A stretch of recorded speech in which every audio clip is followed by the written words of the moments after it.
News room 7 में आपका स्वागत है। मैं हूं आपके साथ अंकिता। चलिए रुक करते हैं खबरों की ओर। भीषण गर्मी से भोपाल में ब्रेन स्ट्रोक के मामले बढ़े। वहीं हम आपको बता दें कि राजधानी भोपाल में नौतपा के चौथे दिन सुबह से सूरज के तीखे तेवर देखने को मिले।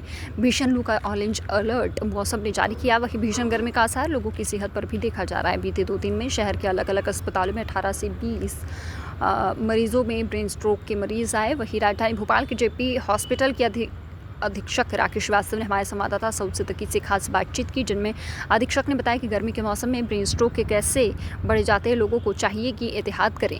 भीषण गर्मी में ब्रेन स्ट्रोक के केस लगातार बढ़ते जा रहे हैं। हमारे साथ जेपी हॉस्पिटल के अधीक्षक मौजूद हैं। आइए हम उनसे बातचीत करते हैं।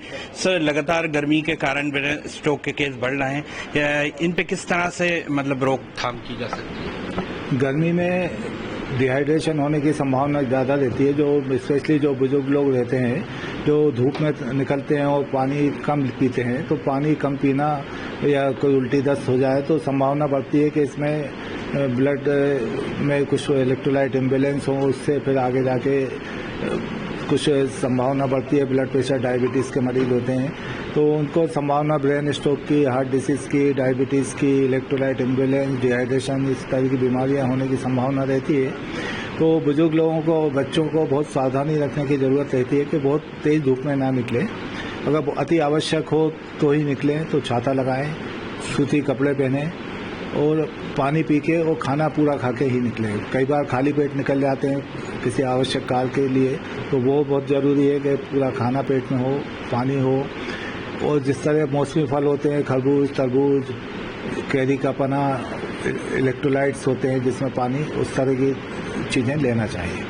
सर, लगातार ये देखने में आया पिछले 2 दिन में ब्रेन स्ट्रोक के जो केस हैं 18 से 20 केस आए हैं। हाँ, ये संभावना बढ़ती है। तो अधिकतर उसमें बुजुर्ग लोग होंगे जो पूर्व से ही ब्लड प्रेशर, डायबिटीज़ की दवाइयाँ ले रहे होंगे, तो उनमें खान पान की भी समस्या भी रहती है और कारण भी रहते हैं। एक ये अकेला ही कारण नहीं है और दूसरे कारण भी रहते हैं।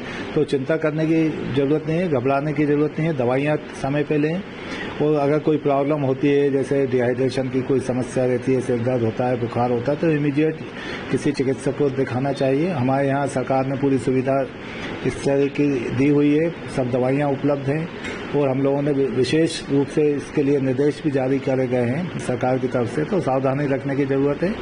हमारे यहाँ दवाइयाँ भी मुफ्त दी जाती हैं सरकार की तरफ से, तो इसके उपयोग करना चाहिए। सर, लगातार गर्मी के तेवर जो है तीखे होते जा रहे हैं और लगातार लू के मरीज बढ़ रहे हैं। जैसे हमीदिया हुआ यहाँ आपके यहाँ, तो 1600 के करीब मरीज पहुंचे हैं यहाँ, उनको लेकर। हाँ, मरीज बड़े हैं कुछ, तो इसके लिए हमने विशेष तैयारी करी है। जैसे आउटडोर पे जहाँ पर्चे बनते हैं वहाँ पे कूलर लगाए गए हैं, तो वहाँ पे देखेंगे तो आप टेम्परेचर काफ़ी कंपेरेटिवली बाहर से कम होगा। ड्रग डिस्ट्रीब्यूशन में भी, वार्ड में भी कूलर, और जहाँ जहाँ एसी की व्यवस्था हो सकती है वहाँ पे एसी की व्यवस्था की गई है। तो अब अस्पताल में सरकार की तरफ से, हम लोगों की तरफ से जो निर्देश जारी किए गए थे उसके हिसाब से हमने तैयारी पूरी कर रखी है। ORS उपलब्ध मात्रा में है, पर्याप्त मात्रा में है, तो चिंता की बात नहीं है। कुछ दिन में सब ठीक हो जाएगा, लेकिन सावधानी रखने की जरूरत है। तो देखा आपने, ये हमारे साथ जेपी हॉस्पिटल के अधीक्षक है, जिनका कहना है कि सावधानी जरूरी है। लू का कहर लगातार जारी है, गर्मी बहुत ज्यादा तेज बढ़ रही है और नौतपा चल रहा है। जैसे नौतपा का 4था दिन है, तो लोगों को चाहिए कि गर्मी से बचाव के सारे इंतजाम करें। जैसे कैप है, चश्मा है और पानी का इस्तेमाल करें, फल फ्रूट का इस्तेमाल करें, जूस का इस्तेमाल करें। ये कहना है अधीक्षक सर का, जिन्होंने बताया है कि लू से बचने की ये सारे तरीके हैं। कैमरामैन हनीफ खान के साथ सऊद सिद्दीकी, न्यूज रूम 7 भोपाल। फिलहाल इस बुलेटिन में इतना ही। आप बने रहिए न्यूज रूम 7 के साथ। नमस्कार।